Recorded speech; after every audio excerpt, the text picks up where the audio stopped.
शिव महापुराण द्वितीय खंड अध्याय 19 सती द्वारा रामचंद्र जी की परीक्षा लेने का प्रयत्न।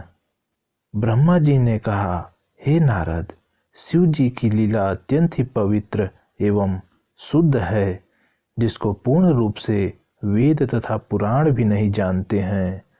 अब मैं तुम्हें शिव जी के चरित्र के विषय में और बताता हूँ। एक बार शिव जी अपनी पत्नी सती सहित तीनों लोकों के अवलोकनार्थ चले। पृथ्वी पर घूमते घूमते वे दंडक वन में पहुँचे। उन्होंने वहां रामचंद्र जी को लक्ष्मण सहित देखा कि वे चारों ओर दुख से विलाप करते हुए सीता जी को ढूंढ रहे हैं। उन्होंने रामचंद्र जी को देखकर प्रणाम किया, क्योंकि वे पहले विष्णु को ऐसा वरदान दे चुके थे। शिव जी फिर जय कहकर आगे बढ़े तथा उचित समय न जानकर उनसे कुछ वार्ता न की। इसलिए सती ने जब यह हाल देखा कि शिव जी अपने परम भक्त राम को इस प्रकार छोड़कर आगे बढ़ गए हैं, तो वे बोली, हे अनादि सर्वोपरि ब्रह्म, आपने ब्रह्मा विष्णु सुर मुनि एवं संपूर्ण सृष्टि की उत्पत्ति की है। यह सब आपकी सेवा उपासना करते हैं। फिर आज दशरथ के पुत्र रामचंद्र जो वन में मिले, तो आपने उनको प्रणाम क्यों किया? मेरी समझ में नहीं आता कि इसका कारण क्या है। मुझे इसकी बहुत चिंता है। शिव जी ने जब सती को ऐसी चिंता में मग्न देखा, तो वे बोले, हे सती, रामचंद्र जी रमा के पति विष्णु हैं, जो संसार के पालन का अधिकार रखते हैं। उनका अवतार भक्तों के लिए ही है। फिर शिव ने सती को उनके अवतार लेने का कारण बताया, परंतु सती का मन फिर भी संतुष्ट न हुआ। तब शिव जी ने विष्णु के अवतार के अनेक चरित्र सती को सुनाए, परंतु फिर भी उन्हें कोई नहीं भाया और न ही उन्हें विश्वास ही हुआ। यह देखकर शिव जी ने पुनः उनसे कहा, हे सती, यदि तुमको विश्वास न हो तो स्वयं जाकर परीक्षा क्यों नहीं करती? तुम वही करो जिससे तुम्हारा संदेह दूर हो सके। मैं यहाँ वृक्ष की छाया में बैठा तुम्हारी तब तक प्रतीक्षा करूँगा जब तक तुम परीक्षा लेकर लौट न आओगी। सती शंकर की आज्ञा पाकर संदेह युक्त चलीं। उन्होंने मन में विचार किया कि मैं किस प्रकार उनकी परीक्षा लूं।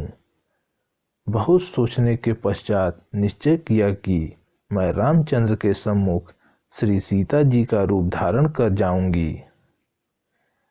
यदि वे वास्तव में विष्णु होंगे तो मुझे अवश्य पहचान लेंगे, और यदि केवल राजपुत्र होंगे तो नहीं पहचान सकेंगे। यह विचार करके वे सीता के रूप में हंसती हुई श्री रामचंद्र की ओर गईं।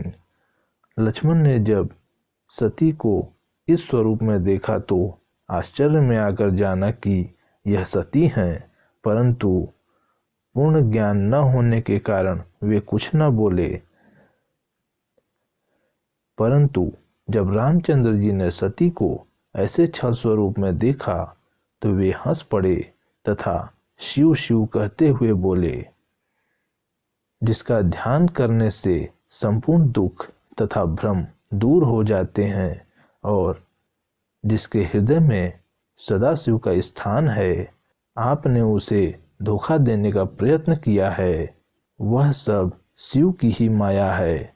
धन्य है कि ऐसी माया को जो सबको इस प्रकार नचाती है।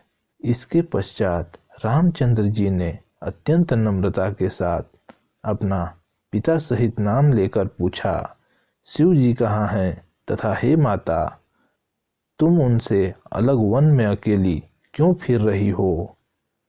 तुमने अपना स्वरूप त्याग कर यह रूप क्यों धारण किया है? सती यह सुनकर आश्चर्यचकित हुई तथा उन्होंने सदाशिव का ध्यान कर रामचंद्र जी को विष्णु का अवतार जाना।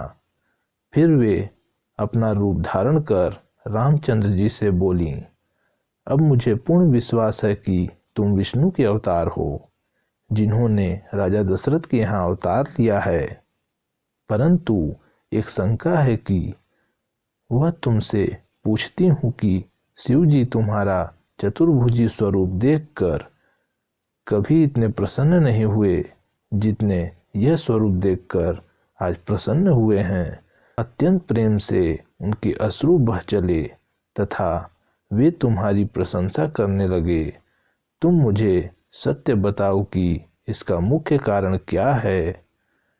सती के मुख से ऐसे वचन सुनकर रामचंद्र जी प्रेम विह्वल हो गए तथा उनके नेत्रों से अश्रुधारा प्रवाहित होने लगी। उन्होंने प्रेम निमग्न होकर चाहा कि उसी समय चलकर शिव को देखें, परंतु उचित समय न जानकर तथा सती की आज्ञा पाकर उन्होंने केवल शिव का ध्यान ही किया। फिर रामचंद्र जी ने कहा, आज मैंने उसे देखा जो तीनों लोकों में प्रकट दिखाई नहीं देता है।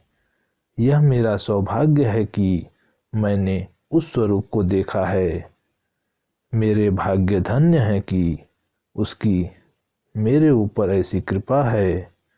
जिनका ध्यान सिद्ध, मुनि, देवता आदि करते हैं तथा वेद स्तुति में मग्न रहते हैं, जिनकी कृपा से व्याघ, किरात, नंदा, पंचक की स्त्री हर्यक्षा तथा इंद्रद्युम्न को परम पद प्रदान किया है। शिव जी ने किसके ऊपर कृपा नहीं की है।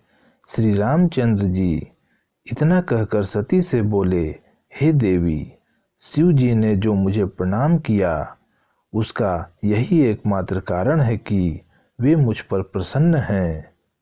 19वां अध्याय समाप्त हुआ।